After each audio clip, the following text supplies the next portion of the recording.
spring practice on April 12th. Coach, welcome to the American. Thanks so much for joining us. If you would, just give us an overview of how your spring went, your first spring back in Houston, and what your priorities are as you head into the late spring and summer. Well, spring went good. You never have enough days to get done exactly what you want to get done. But with that said, I was very happy and satisfied with the 15 practices that we did get. Priorities, there's too many to talk about. Anytime you take over a program, there's so many things that you got to get done that you're never going to have enough time to be able to accomplish the things that you want to. But I like where our team is right now. You know what? I think we got a group of guys that enjoy to play the game. I think they're probably excited about getting away from us.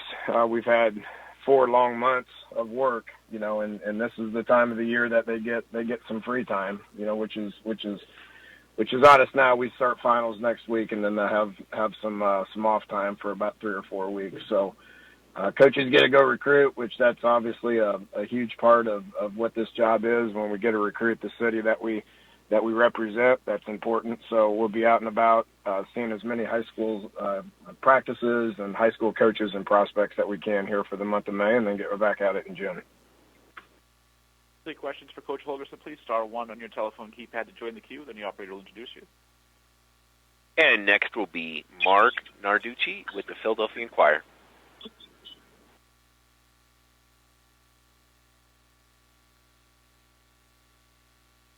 Again, Mark, your line is open. Go ahead, please.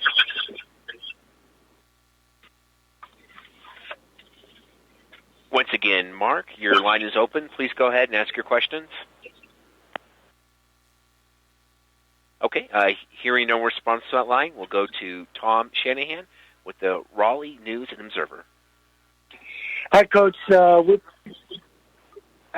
Coach. With you and Charlie Strong both coming over from the Big 12, I just wondered if you could comment on the level of coaching you see yourself facing the chess game in this new conference. Well, it's a great conference. We've always kept our eye on this league. I was at the University of Houston back 2008, 2009. Which was Conference USA at the time, and then when I went to West Virginia, we were Big East, and it's kind of a merger between the Big East and American, the Conference USA, which is now the American, and it's a fantastic conference. We've known the quality of play, we've known the quality of coaching. When I was up at my previous institution, we bumped into a lot of these guys in recruiting and would lose our fair share of those fights. So I got the utmost respect for what the conference is and what the coaching is and what the quality of play is. I don't see any difference in the league that I'm in right now and the league that I was just in. So that's the way I feel, and that's the way we're gonna approach it moving forward. Great, thank you, Coach. And next will be Joseph Duarte with Houston Chronicle. Morning, Dana.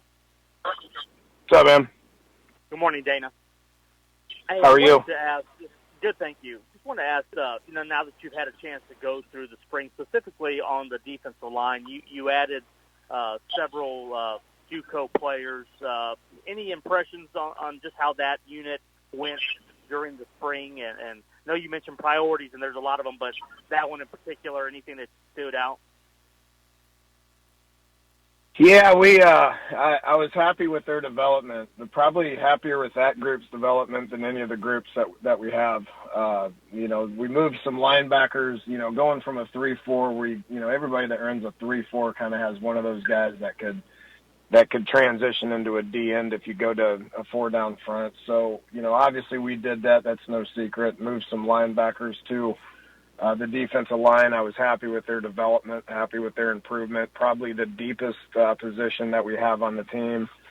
Added a couple of JUCO kids, added a couple more that'll be here in June, and then we'll probably add another one here in the next week as well. So, really satisfied with that. And that, you could see that when I watched Arkansas State, when I was was recruiting Coach Cawthorn to come be my defensive coordinator, and the relationship that he has with Brian Early, the defensive line coach, is the reason why they're here. You know, those guys do an outstanding job with their front, with linebackers filling gaps. There's not going to be a gap unaccounted for. Those guys coach them up well, and they get them to play hard, and I'm happy with where they're at.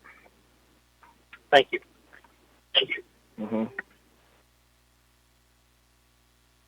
And the next question will come from Chris Benini with The Athletic.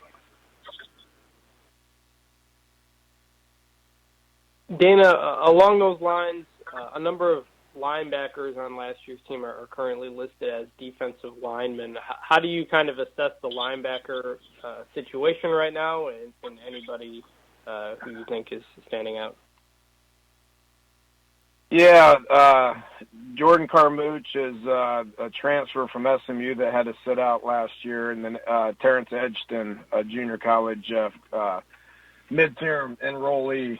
Those two guys kind of separated themselves as the leaders in the clubhouse for those two linebacker spots. You know, and we got 4 or 5 other guys that are not out of the conversation. You know, those guys improved, and you know what we expect. By no means are those guys the starters. That's just who ended the spring, the leaders in the clubhouse. I don't think we have a starter on the front 6. You know, secondary is kind of a different story. We're top in with the starters. We feel good about who those guys are. But the front 6, those guys are going to rotate a lot. But I was happy with Carmouche and Edgston throughout the course of spring. And earlier this week, there were some rule changes, one of which appears to essentially outlaw blindside blocks. Just curious if you had any thoughts on that. Yeah, it's just another step in the direction of player safety, which I support that. I mean, you know, the crackback stuff, I mean, that can get a guy out pretty quick, you know, if he doesn't see it coming, especially when it's so far away from the play. I mean, they've been trending that direction with unnecessary roughness right now. I've seen that thing called away from the ball to the point to where it's the same thing. So, you know, we support it, and we're gonna coach it, and you know, there's going to be times where I'm going to say, and I've already done this throughout the course of spring, I'd be like, look, if you pull the trigger right here, that's going to be a penalty. And this just kind of supports what I knew was coming in anyway. Thanks for the time, Dana. You're welcome. And next will be Dan Tortora with WakeUpCallDT.com. Hi, Coach. Welcome to the league. Thank you. Appreciate it. Glad to be back. To look at just kind of, you know, all the time that you had spent in West Virginia, what made it the right move for you right now at this point in your career? What made Houston the right fit and, you know, this time period to be the right time for you to move? Yeah, it didn't have anything to do with West Virginia. I loved my time there. We had a lot of success and met a lot of good quality people and players that will remain friends for a long time. With that said, I've kept my eye on the University of Houston since I left. You know, Houston's special to me. I love this city, see the growth in this city, and then just saw the growth and with the leadership that we have at the University of Houston, it was to me just kind of the thing to do. So. Renew Couture is a superstar as our president. She's been here, has given the university stability and consistency, and you can see that from where the university is going. It's a Tier 1 institution. Enrollment went from 25 to 48. a couple of different campuses have popped up in the city. Buildings are being built. You know, Chris Pesman is our athletic director. The revolving door will stop in that department.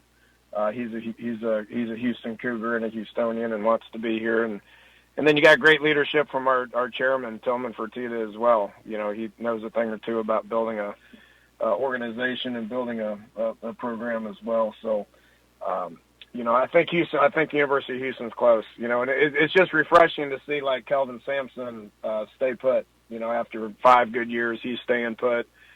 Todd Whitting, our baseball program, is on solid ground. We've got one of the best track programs in the country with Leroy Burrell Carl Lewis, and it's time for football to catch up and have some stability as well, and that's what I'm here to do. Well, thank you, Coach, and appreciate having you back.